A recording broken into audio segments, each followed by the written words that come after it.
തൊപ്പി ഭാര്യ എവിടെ നാളെ പോയടാ.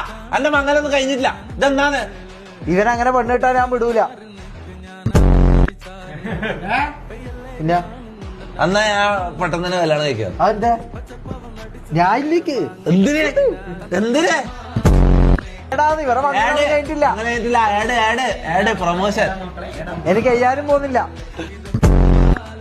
ബാക്കി ഞാൻ വന്നിട്ട് കാണിച്ചുതരാം. കേട്ടിനാ വന്നിട്ട് ഞാൻ കാണിച്ചുതരാം. നാറി വന്നിട്ട് ഞാൻ പറഞ്ഞുതരാം. ബാക്കി സ്ഥലം എഴുതി കൊടുത്തെന്നാ കേട്ടത്. നീ സ്ഥലത്തിന് ആർക്കോ ഇവനെ എഴുതി കൊടുത്തിട്ട് ഇവൻ കള്ളു കുടിച്ചു. അതാണ് സംഭവം. അതായത് 150 റുപ്യന്റെ ഏതോ മാസം കൊടുത്തിട്ട് നിന്റെ 2 കോടി റുപ്യന്റെ സ്ഥലം ഇവനെ എഴുതി കൊടുത്തു പോലെ പോയി. സ്ഥലം പോയി മുത്തേ, സ്ഥലം പോയി. നീ അല്ലാത്ത ആള് പൊട്ടനല്ല ആയിക്കോ. അതിന്റെ ഒരു ആധുനിക വേർഷനാ നീ ഐ ജി സൈക്കോളജി എന്ന് പറഞ്ഞാ. ഈ നാണും പേരിൽ തന്നെ ഇവൻ കള്ളനാന്നുള്ളത്. 50 ലക്ഷം റുപ്യ ഒരു ടിക്കറ്റ്. എന്താ പാക്കാജി അല്ല കാണിച്ചാലൊക്കെ ബൈക്കൊക്കെ പറയും. എന്നെ കണ്ടോ? എന്തിനാണ് മോനെ ഇവനെല്ലാം കാണാത്ത